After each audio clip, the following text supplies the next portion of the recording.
तो आ जाओ मेरे साथियों, सबको आपस में जोड़ लो, वीडियो को शेयर कर दो, है ना। और आज है हमारा 12th केमिस्ट्री चैप्टर नंबर 2 का जो टॉपिक है वो है विद्युत अपघट्य। मेरे भाई, हमें यहाँ पर मतलब कुछ बेसिक चीजें भी पढ़नी पड़ती हैं। जैसे मान के चलो, कुछ लोगों को अगर देखा जाए 11th से 12th में आ गए, लेकिन विद्युत अपघट्य के बारे में नहीं पता। प्रबल विद्युत अपघट्य क्या होता है, दुर्बल विद्युत अपघट्य क्या होता है, यही नहीं पता। तो भाई कैसे आप आगे चीजें समझ पाओगे। तो ये नॉलेज तो होना चाहिए, जानकारी तो होना चाहिए। तो आज हमारा टॉपिक है बेटा विद्युत अपघट्य चैप्टर नंबर 2 का, है ना। तो सबसे पहला हमारा क्वेश्चन तो यही उठता है भाई, विद्युत अपघट्य क्या होता है, क्या होता है विद्युत अपघट्य। तो मेरे भाई, विद्युत अपघट्य एक ऐसा पदार्थ होता है जिसे विलयन में डाला जाए, या फिर आप ऐसा बोल सकते हैं कि जिसे जल में डाला जाए तो वो अपने आयनों में टूट जाता है, वो अपने आयनों में विभक्त हो जाता है, उसे विद्युत अपघट्य बोलते हैं। अच्छा सर, उदाहरण है कुछ? हाँ सर, उदाहरण है इसके। देखो इधर, जैसे यहां पर अगर हम देखे जाए तो NaCl ले लो। NaCl क्या है? विद्युत अपघट्य। क्यों है सर विद्युत अपघट्य? मेरे भाई इसलिए विद्युत अपघट्य है क्योंकि जैसे ही इसको जल में डाला जाएगा तो भाई ये Na प्लस में और Cl माइनस में टूट जाएगा, मतलब ये विद्युत अपघट्य है। तो यही तो बोला गया है कि जो अपने आयनों मतलब धनायन और ऋणायन में टूट जाएगा वो विद्युत अपघट्य है ना। अब जैसे उठा लिया जाए H2SO4, तो H2SO4 विद्युत अपघट्य है। हाँ, क्यों? क्योंकि जैसे ही इसको जल में डाला जाएगा तो ये H प्लस में और SO4 2 माइनस में टूट जाएगा, मतलब विद्युत अपघट्य है ना। और उठा लिया जाए HCl, तो HCl को जैसे ही जल में डाला जाएगा तो भाई ये H प्लस में और Cl माइनस में टूट जाएगा, मतलब ये विद्युत अपघट्य है। और उठा लो, जैसे आप CH3COOH को उठा लो, तो ये भी एक विद्युत अपघट्य है, क्योंकि जैसे ही इसको जल में डाला जाएगा तो ये CH3COO 1 माइनस और H प्लस में टूट जाएगा, तो ये भी विद्युत अपघट्य है ना। अब CH3COOH को उठा लो, तो ये भी जल में डाला जाएगा तो CH3COO 1 माइनस और H प्लस में टूट जाएगा। तो भाई विद्युत अपघट्य एक ऐसा ही तो पदार्थ है जिसको जल में डाला जाएगा तो वो अपने आयनों में टूट जाएगा, अपने आयनों में विभक्त हो जाएगा, और ऐसा ही पदार्थ विद्युत अपघट्य होता है। जिसको जल में डाला जाए या विलयन में डाला जाए तो वो अपने आयनों में टूट जाए, और ऐसा पदार्थ जिसे जल में डाला जाए अपने आयनों में ना टूटे तो वो विद्युत अपघट्य नहीं है। अब ये विद्युत अपघट्य के एग्जाम्पल हैं, मैंने आपको इनको तोड़ के भी बताया, ये विद्युत अपघट्य के एग्जाम्पल है बेटा। क्या है एग्जाम्पल? अब ये तो ठीक है सर, ये तो समझ गए, ये एग्जाम्पल लिख लिए। बट मेरे डियर साथियों, जो विद्युत अपघट्य है वो विद्युत अपघट्य 2 टाइप का पढ़ना है हमें। कितने टाइप का पढ़ना है डियर साथियों? 2 टाइप का हमें विद्युत अपघट्य पढ़ना है। अच्छा सर, कौन कौन सा? तो भाई विद्युत अपघट्य 2 ही टाइप का होता है, एक प्रबल और एक दुर्बल। एक प्रबल विद्युत अपघट्य, एक दुर्बल विद्युत अपघट्य। तो ध्यान रखना, प्रबल विद्युत अपघट्य क्या होता है, दुर्बल विद्युत अपघट्य क्या होता है, ये हमें यहाँ पर समझना है। प्रबल विद्युत अपघट्य क्या होता है, नाम से ही समझ में आ रहा है, प्रबल मतलब ऐसा विद्युत अपघट्य जो जल में पूर्णतः वियोजित हो जाता है, मतलब 100% जल में घुल जाता है, 100% जल में वियोजित हो जाता है, उसे प्रबल विद्युत अपघट्य कहते हैं। आप उदाहरण ले लो, जैसे आपने देखा होगा मेरे डियर साथियों, अगर जो नमक है NaCl है, अगर इस नमक को जल में डाला जाए तो नमक पूर्णतः घुल जाता है, पूरी तरीके से नमक का कोई भी कण नहीं रहेगा कि ना घुले, पूर्णतः जल में घुल जाता है, मतलब ये प्रबल विद्युत अपघट्य है। ऐसे ही HCl प्रबल विद्युत अपघट्य, जैसे ही जल में डालोगे पूर्णतः वियोजित हो जाएगा। जैसे H2SO4, ये भी एक प्रबल विद्युत अपघट्य है, जल में डालोगे पूर्णतः वियोजित हो जाएगा। जैसे और ले लिया जाए तो NaOH, क्या है NaOH, ये भी प्रबल विद्युत अपघट्य है। और ले लिया जाए तो जैसे CH3COONA, ये भी प्रबल विद्युत अपघट्य। ऐसे विद्युत अपघट्य जिनमें जल में डालने पर ये पूर्णतः घुल जाते हैं, अच्छे से घुल मिल जाते हैं, उन्हें प्रबल विद्युत अपघट्य कहते हैं। इसका नाम क्या है? तो ये सोडियम क्लोराइड, इसका हाइड्रोजन क्लोराइड या हाइड्रोक्लोरिक अम्ल बोलते हैं, इसको हम सल्फ्यूरिक अम्ल बोलते हैं, इसको सोडियम हाइड्रोक्साइड, इसको सोडियम, और ये क्या है एसीटेट, तो ये सोडियम एसीटेट हो गया। तो ये प्रबल विद्युत अपघट्य है, जिन्हें हम जल में डाल देते हैं तो ये पूर्णतः वियोजित हो जाते हैं, उन्हें हम प्रबल विद्युत अपघट्य कहते हैं, प्रबल विद्युत अपघट्य कहते हैं। अच्छा सर, दुर्बल विद्युत अपघट्ट भी होता है कुछ? हाँ, दुर्बल विद्युत अपघट्ट भी होता है। तो दुर्बल विद्युत अपघट्ट क्या होता है, तो इसको हटा दूं, पहले इसको हटा देता हूँ, ठीक है ना। तो हेडिंग डालो आप दुर्बल विद्युत अपघट्ट। अच्छा, एक और बात याद रखना मेरे डियर साथियों, प्रबल विद्युत अपघट्ट से संबंधित। जो प्रबल विद्युत अपघट्ट हैं, इनकी ताप बढ़ाने पर, जैसे ही प्रबल विद्युत अपघट्टों का ताप बढ़ाया जाता है तो इनकी चालकता में वृद्धि होती है। अच्छा सर, ये कैसे होता है, ये समझाओ जरा। तो मेरे डियर साथियों, आपको एक बात थोड़ा सा समझना पड़ेगा ध्यान से। पहले आपको थोड़ा सेल के बारे में जानना पड़ेगा। सेल के बारे में, किसके बारे में बेटा? सेल के बारे में। तो मैं यहां पर बेटा आपको सेल के बारे में समझा रहा हूं, थोड़ा समझ लो बेटा। सेल होने के लिए जरूरी है कि उसमें क्या हो, इलेक्ट्रोड हो। सेल होने के लिए जरूरी है उसमें क्या हो, इलेक्ट्रोड। अच्छा सर, इलेक्ट्रोड क्या होता है? तो इलेक्ट्रोड बेटा ज्यादा परेशान नहीं होना। इलेक्ट्रोड क्या होता है, धातु की छड़ें होती हैं। धातु की जो छड़ है उसको ही हम क्या बोलते हैं, इलेक्ट्रोड बोलते हैं। क्या बोलते हैं, इलेक्ट्रोड बोलते हैं। अच्छा सर, ये कोई सी भी धातु की होती है? हाँ, कोई सी भी धातु की होती है। जिंक की, कॉपर की मोस्टली होती है बेटा। जिंक की मोस्टली किसकी होती है, जिंक की होती है, कॉपर की होती है, कार्बन की होती है, मोस्टली इनकी होती है, ठीक है ना। तो धातु की क्षण को हम क्या बोलते हैं बेटा, इलेक्ट्रोड बोलते हैं। तो सेल होने के लिए जरूरी क्या है, इलेक्ट्रोड। अच्छा, और क्या सर? तो सेल होने के लिए बेटा जरूरी है कि क्या हो, विद्युत अपघट्ट हो। क्या हो, विद्युत अपघट्ट हो। तो ये सेल होने के लिए जरूरी बातें बता रहा हूं। सेल होने के लिए क्या है, विद्युत अपघट्ट होना चाहिए, इलेक्ट्रोड होना चाहिए। अच्छा सर, विद्युत अपघट्ट होने से क्या होगा? तो मेरे भाई, जो विद्युत अपघट्ट होगा वो विद्युत अपघट्ट अपने आयनों में टूटेगा। किसमें टूटेगा बेटा, आयनों में। जैसे यहां पर देखो, Na किस में टूट जाएगा, Na प्लस में टूट जाएगा। Cl किस में टूट जाएगा, Cl माइनस में टूट जाएगा। किस में टूट जाएगा, Cl माइनस में। इससे क्या होगा सर? तो इससे ये होगा बेटा, तो पहले जो विद्युत अपघट्ट होगा वो अपने आयनों में टूटेगा, धनायन में और ऋणायन में। और ये जो धनायन और ऋणायन है वो कहां जाएंगे, तो वो जाएंगे इलेक्ट्रोड की ओर। कहां जाएंगे, इलेक्ट्रोड की ओर। तो जब तक ये इलेक्ट्रोड की ओर जाएंगे तब तक तो सेल में धारा का प्रवाह होता रहेगा। मतलब जब तक ये इलेक्ट्रोड की ओर जाते रहेंगे तब तक सेल में धारा का प्रवाह होता रहेगा। हम कहते हैं ना, सेल खराब हो गया, सेल क्या हो गया, खराब हो गया, पापा दूसरा सेल लाना पड़ेगा। हमारी घड़ी का सेल तो खराब हो गया। क्यों हो गया भाई? इन आयनों ने, ये जो आयन है ना आपको, धनायन और ऋणायन, इन आयनों ने इलेक्ट्रोड की ओर जाना बंद कर दिया तो सेल खराब हो गया। तो जब तक ये आयन इलेक्ट्रोड की ओर जाते रहेंगे तब तक सेल में धारा का प्रवाह होता रहेगा। और जैसे ही इनने आना जाना किया बंद तो सेल में सेल ने भी धारा का प्रवाह कर दिया बंद। क्योंकि सेल का मतलब क्या होता है, धारा उत्पन्न करना। सेल हमें धारा देता है। इसके बारे में आगे बताऊंगा, डिटेल से समझाऊंगा, टेंशन मत लो। अभी तो मुझे ये पॉइंट समझाना इसलिए समझाया। क्या बोला, ताप बढ़ाने पर इनकी चालकता में वृद्धि। चालकता क्या है, चालकता आप जानते हो ना, धारा प्रवाहित होने के गुण को हम क्या बोलते हैं, चालकता। क्या बोलते हैं, चालकता। धारा प्रवाहित होने के गुण को क्या बोलते हैं, चालकता। हम पहली वीडियो में समझ चुके हैं। तो ताप बढ़ाने पर इनकी चालकता में क्या होगी, वृद्धि। कैसे? क्योंकि जैसे ही हम ताप बढ़ाएंगे तो ये जो आयन है इनकी गति क्या होगी, बढ़ जाएगी। और जब इनकी गति बढ़ जाएगी तो ये जल्दी जल्दी इलेक्ट्रोड की ओर जाएंगे तो धारा का प्रवाह क्या होगा, बढ़ जाएगा। ठीक है। लेकिन तनुता बढ़ाना का मतलब क्या होता है, तो तनुता बढ़ाना मतलब इसमें जल मिलाना। तनुता बढ़ाना मतलब क्या होता है, जल मिलाना। अब यहाँ लिखा है तनुता बढ़ाने पर इनकी चालकता में कोई विशेष प्रभाव नहीं होता। अब देखो, ये है प्रबल विद्युत अपघट्ट। ये कौन से विद्युत अपघट्ट है, एग्जाम्पल आपको दिख रहे होंगे, एग्जाम्पल आपको दिख रहे होंगे जितने भी हैं, ये कौन से विद्युत अपघट्ट है, प्रबल। और प्रबल विद्युत अपघट्ट वो ऐसे विद्युत अपघट्ट हैं जो जल में पूर्णता वियोजित हो गए, जल में पूर्णता वियोजित हो गए।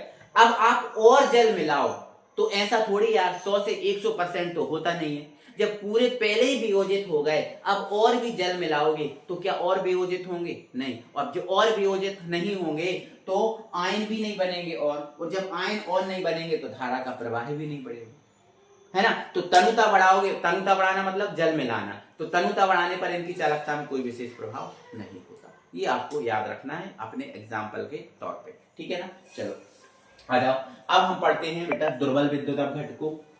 और दुर्बल विद्युत अपघट्ट क्या होता है, तो ध्यान रखना मेरे भाई, दुर्बल विद्युत अपघट्ट ऐसा विद्युत अपघट्ट होता है जो जल में पूर्णतः वियोजित, मतलब 100% वियोजित नहीं होता। और ताप बढ़ाने पर इनकी चालकता में कोई विशेष प्रभाव नहीं होता, लेकिन तनुता बढ़ाने पर इनकी चालकता थोड़ी बहुत बढ़ जाती है, थोड़ी बहुत, क्योंकि ज्यादा तो होता ही नहीं है। देखो ये प्रबल दुर्बल है ना, इनको जल में मिलाएंगे पूर्णतः नहीं घुलेंगे, आप साबुन ले लो, उठा के आप साबुन एग्जाम्पल दे लो, साबुन को आप जल में डाल दो, नहाने वाली साबुन को आप जल में डाल दो, आप देखो जितना घुलना होगी वो घुल जाएगी, बाकी नहीं घुलेगी। जब तक आप नहीं घोलोगे, आप अपने हाथ से नहीं घोलोगे, जब तक नहीं घुलेगी साबुन अपने आप। तो ऐसी दुर्बल विद्युत अपघट्य काम है, ये अपने आप पूर्णता वियोजित नहीं होते, इनको जबरदस्ती करो तो भी ये पूर्णता वियोजित नहीं होते। ठीक है, तो ऐसा ही है कि दुर्बल विद्युत अपघट्य में आता कौन कौन है। तो मेरे भाई जो दुर्बल विद्युत अपघट्य है इसमें मेन एग्जांपल है इसका CH3COOH, ये दुर्बल विद्युत अपघट्य है। ये एसिटिक अम्ल है, इसको हम एसिटिक अम्ल बोलते हैं। फिर आपका बोरिक अम्ल H3BO3, ये भी एक दुर्बल विद्युत अपघट्य में आता है। किसमें आता है बेटा? दुर्बल विद्युत अपघट्य में आता है। फिर अमोनियम क्लोराइड NH4Cl, ये भी दुर्बल में आता है। और फिर कार्बोनिक अम्ल जैसे H2CO3, ये भी दुर्बल विद्युत अपघट्य में आता है ना, अमोनियम क्लोराइड। तो ये दुर्बल विद्युत अपघट्य हैं जो जल में मिलाने पर पूर्णतः वियोजित नहीं होते। ये इसके क्या है? एग्जाम्पल। तो दुर्बल और प्रबल के बारे में आपको जानना जरूरी है, आपको नॉलेज होना चाहिए क्या दुर्बल है क्या प्रबल है। ठीक है, क्लियर है बातें। अब थोड़ा सा हम बात कर लेते हैं अम्ल और क्षार पर, क्योंकि अम्ल और क्षार भी एग्जाम्पल में आया हुआ है। तो अम्ल क्या होता है? तो ऐसा पदार्थ जो जल में H+ देता है उसे अम्ल बोलते हैं। अच्छा सर ये क्या क्या है? देखो इधर, देखो समझो यहाँ पर, देखो इधर, जैसे HCl है HCl को जल में डालेंगे तो ये H+ देगा, Cl- देगा, मतलब ये अम्ल। अब जैसे H2SO4 है, इसको जल में डालेंगे तो H+ देगा, SO4 2- देगा, मतलब अम्ल है। मतलब H+ जिसके अंदर होता है वो अम्ल है। ऐसे फिर H2CO3 ले लो, है ना, H3BO3 ले लो, इसके अंदर H है, वो क्या है? अम्ल। वो क्या है? अम्ल। अगर बात करें जिसके अंदर भी H है वो अम्ल है। अगर आगे बेटा हम बात करें तो जो अम्ल है वो भी दो टाइप का होता है, एक प्रबल और एक दुर्बल। प्रबल क्या होगा? तो जो ज्यादा मात्रा में H+ देगा वो प्रबल, और जो कम मात्रा में H+ देगा वो दुर्बल। तो बेटा ये क्वेश्चन आया था कि अम्ल जो है ना कितने टाइप के होते हैं। तो अम्ल कितने टाइप के होते हैं? दो, एक प्रबल और एक दुर्बल, एक प्रबल और एक दुर्बल। क्लियर है? ठीक है। अब प्रबल का, तो ये प्रबल के एग्जाम्पल हो गए और ये दुर्बल के एग्जाम्पल हो गए। ये कम मात्रा में H+ देती हैं और ये ज्यादा मात्रा में देती है। ठीक है ना, चलो आगे बढ़ जाओ। आगे बढ़ेंगे और बेटा ऐसे ही हमने जैसे अम्ल को जाना, ऐसे ही हम किसको जानेंगे? क्षार को।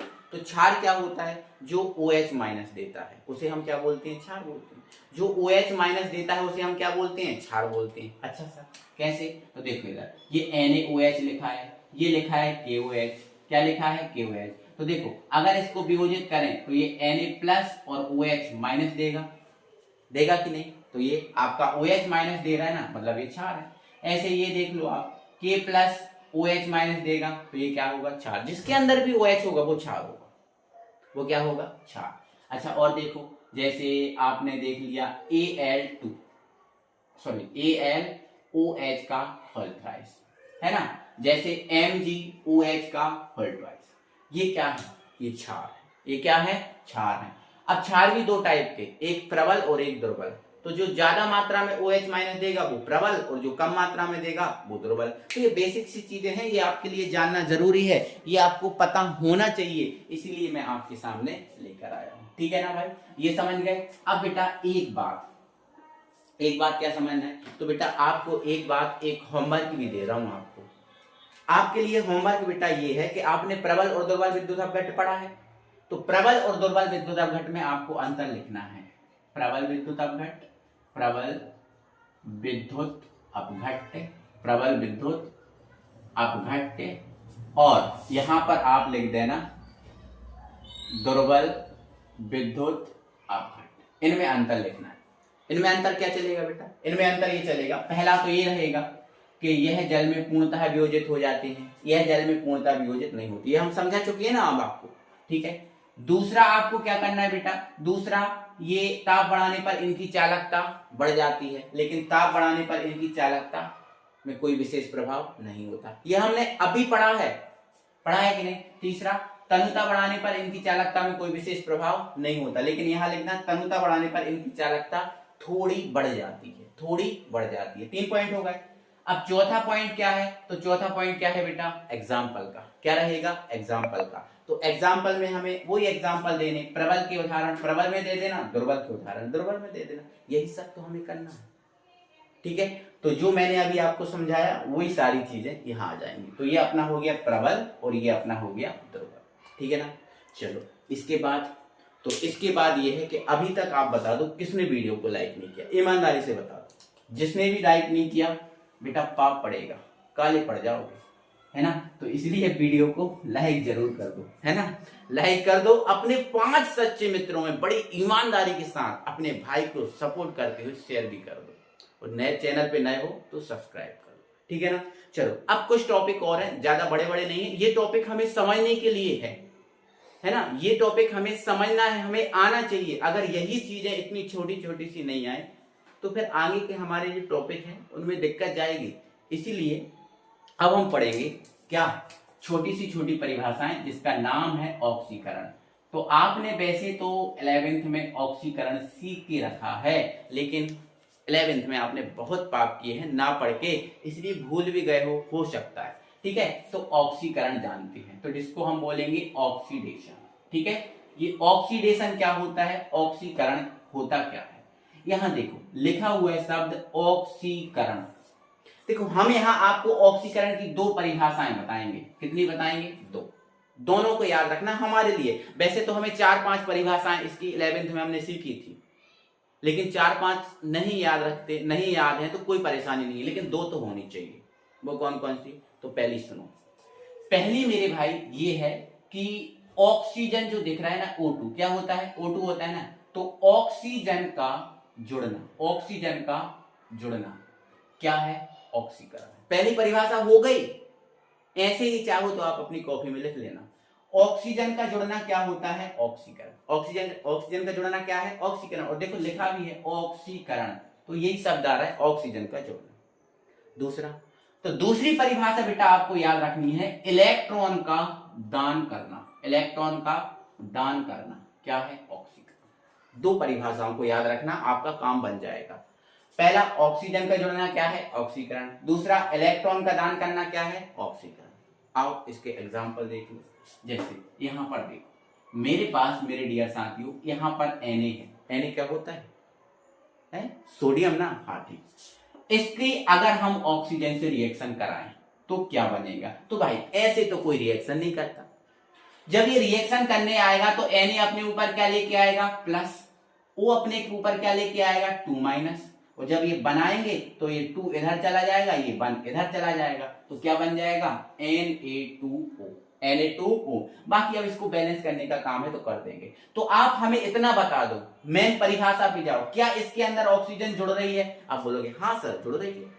तो ऑक्सीजन का जुड़ना क्या है, ऑक्सीकरण। तो यहां क्या हो रहा है, ऑक्सीकरण। क्या हो रहा है, ऑक्सीकरण। दूसरी परिभाषा देखो, पहला एग्जांपल आप समझ गए। ऐसा जब भी कभी ऑक्सीजन जुड़े ना तो कह देना ऑक्सीकरण हो रहा है। क्या कह देना, ऑक्सीकरण हो रहा है। दूसरा क्या है, इलेक्ट्रॉन का दान करना। अब यहां देखो मेरे पास यहां पर क्या है, सोडियम। क्या है, सोडियम। आपको पता है सोडियम के पास 11 इलेक्ट्रॉन होते हैं। कितने इलेक्ट्रॉन होते हैं, 11 इलेक्ट्रॉन होते हैं। तो 11 इलेक्ट्रॉन होते हैं, तो पहली कक्षा में कितने, 2 इलेक्ट्रॉन भराते हैं, फिर 8 भराते हैं, तीसरा कितना होता है, 1 का। तो आपको पता है ये इसका अष्टक पूरा ना होने के कारण ये जो तीसरी कक्षा का इलेक्ट्रॉन है, सोडियम क्या कर देता है, दान। क्या कर देता है, दान। तो जैसे ही सोडियम इलेक्ट्रॉन का क्या करेगा, दान, तो जैसे ही दान करेगा तो देने वाला कौन होता है, धनी होता है ना। कितने दिए, 1। इसलिए सोडियम पे बेटा क्या जाएगा, 1 प्लस आ जाएगा। क्या जाएगा, 1 प्लस। तो इलेक्ट्रॉन दान करना, देखो यहां दान हो रहा है इलेक्ट्रॉन। और एक और बात याद रखना, इलेक्ट्रॉन दान अगर हो रहे हैं तो ये जो एरो दिख रहा है ना, एरो के इस तरफ दान किए जाते हैं इलेक्ट्रॉन। लेकिन ग्रहण करने की बात है तो ग्रहण कोई भी परमाणु इस तरफ करेगा, इस तरफ, एरो के इस तरफ ग्रहण और इस तरफ दान। तो ध्यान रखना, यहाँ इलेक्ट्रॉन क्या किए जा रहे हैं, दान। और इलेक्ट्रॉन का दान करना क्या है, ऑक्सीकरण। तो जब भी लगे कि इलेक्ट्रॉन दान हो रहे हैं, 1 2 3 जितने भी लगे, जितने अगर इलेक्ट्रॉन लग रहा है कि दान हो रहे हैं, मतलब क्या हो रहा है, ऑक्सीकरण। तो ये ऑक्सीकरण को याद रखना, ठीक है। और इसके बाद एक छोटी सी परिभाषा आती है, अपचयन। सुना होगा आपने, अपचयन, ठीक है। तो अगली हेडिंग आप बना लो, अपचयन, ठीक है। आप चेन बनाओ और भाई यार लाइक करते जाओ यार वीडियो को, ठीक है। चलो तो डाल दो हेडिंग अप चेन, और ये टॉपिक हमारे लिए जानना जरूरी है और ये बेसिक चीजें हैं और इनके बिना आगे हम नहीं बढ़ सकते, इसलिए जरूरी है कराना। जिसको इंग्लिश में हम क्या बोल देते हैं बेटा, तो इंग्लिश में हम बोलते हैं इसको रिडक्शन, रिडक्शन, ठीक है। ये अपचयन क्या होता है, अपचयन। जैसे हमने ऑक्सीकरण की 2 परिभाषाएं पढ़ी थी, ऐसे अपचयन की भी पढ़ेंगे। तो पहली परिभाषा तो ये है हाइड्रोजन का जुड़ना, हाइड्रोजन का जुड़ना क्या होगा, अपचयन। अगर लगे कि हाइड्रोजन, जैसे हमने देखा ना ऑक्सीजन का जुड़ना ऑक्सीकरण, तो हाँ अपचयन में क्या आता है, हाइड्रोजन का जुड़ना। ये रिवाइज परिभाषाएं हैं, 11th में पढ़ के आए हो आप, मैं डबल से पढ़ा रहा हूं, ठीक है। तो हाइड्रोजन का जुड़ना अपचयन, और दूसरा है इलेक्ट्रॉन का ग्रहण करना, इलेक्ट्रॉन का ग्रहण करना क्या है, एग्जाम्पल, एग्जाम्पल है ना, कोई परेशानी थोड़ी। यहां देखो कोई सोडियम ही ले लो, चलो ये सोडियम ले लो, ये ले लिया H2। अब बताओ यहां H2 जुड़ रही है, हाँ जुड़ रही है, किससे, सोडियम से, जोड़ दो। तो जोड़ेंगे तो Na पर क्या है, प्लस, H पर क्या होता है, देखो आपको पता है H पर प्लस भी होता है माइनस भी, लेकिन यहाँ प्लस नहीं ले सकते H, क्योंकि ये प्लस वाला बैठा है और ये क्या होगा फिर, तो माइनस होगा, तो ये माइनस होगा, तो ये 1 माइनस ये 1 प्लस, तो 1 1 का कोई मीन्स नहीं होता, प्लस माइनस उड़ा दो, क्या बन गया NaH, NaH। तो आप यहां देखो क्या यहां हाइड्रोजन जुड़ रही है, हाँ जुड़ रही है, तो जब जब हाइड्रोजन जुड़ेगी तब तब क्या होगा, अपचयन। दूसरी परिभाषा इलेक्ट्रॉन का ग्रहण करना। अब यहां देखो जैसे आपको पता है Cl, इलेक्ट्रॉन कितने होते हैं Cl के, परमाणु क्रमांक 17 होता है ना, इलेक्ट्रॉन भी 17, ठीक है। तो पहले में 2, दूसरे में 8, तीसरे में कितने, 7। अब इसका स्टक पूरा है, इसका स्टक पूरा है, इसका स्टक पूरा नहीं, तो इसका स्टक पूरा करने के लिए कितने इलेक्ट्रॉन की जरूरत है, 1। तो 1 इलेक्ट्रॉन ले लो, या फिर इसके पास जो 7 हैं वो भी किसको दे दो। तो 1 लेना सरल है कि 7 देना, बोलो। तो 1 लेना इजी होगा ना, इसीलिए बेटा जो Cl है 1 इलेक्ट्रॉन ले लेता है, और इलेक्ट्रॉन लेके क्या बना लेता है, Cl1-। तो इलेक्ट्रॉन, मैंने बोला था ना इलेक्ट्रॉन इस तरफ ग्रहण किए जाते हैं, तो ग्रहण करने वाले इस तरफ लिखे जाएंगे। तो इलेक्ट्रॉन ये ग्रहण कर रहा है, और इलेक्ट्रॉन का ग्रहण करना क्या है, अपचयन। तो ध्यान रखना जब जब इलेक्ट्रॉन ग्रहण किए जाते हैं तब तब क्या होता है, अपचयन। तो आपको ये 2 परिभाषाएं याद रखना, और अपचयन हो गया, ऑक्सीकरण हो गया, और फिर एक अभिक्रिया आती है रेडॉक्स अभिक्रिया, तो वो सुन लो आप, जिसमें ऑक्सीकरण और अपचयन दोनों होता है, उसे हम क्या बोलते हैं, रेडॉक्स अभिक्रिया बोलते हैं। क्या बोलते हैं, रेडॉक्स अभिक्रिया। तो ध्यान रखना। और एक और विशेष बात, ऐसी सब चीजें, ये आपको जो प्रॉपर नोट्स दिख रहे हैं ना, मैं आपको पढ़ा रहा हूं, आप समझ रहे हो, प्रॉपर नोट्स आपको मैं पहले भी बता चुका हूं और आज ही बता चुका हूं। हमारे टेलीग्राम चैनल पर ये जो है ना नोट्स आपको मिल जाएंगे एकदम free of cost. Telegram channel क्या है, आप टेलीग्राम पहले ऐप अपने मोबाइल में लोड कर लेना, फिर डालना उसमें GANESHA गणेशाय, स्पेस लगाना और वर्ल्ड, ये डालना, ये आप ज्वाइन कर लेना चैनल, और यहाँ पर आपको फ्री ऑफ कॉस्ट पूरे नोट्स मिल जाएंगे, है ना, बिल्कुल एकदम प्रॉपर तरीके से। तो फ्री है यार, कोई पैसा नहीं लग रहा, आपसे 1 रुपया नहीं लिया जा रहा है, और फ्री आपको पढ़ाया जा रहा है, ठीक है ना। तो बस आज के लिए इतना ही, इतना आप तैयार करो, फिर आगे इंपॉर्टेंट टॉपिक आएगा, उसको हम जानते हैं, समझते हैं, ठीक है ना भाई। चलो मिलते हैं अगली वीडियो में, तब तक के लिए बाय बाय।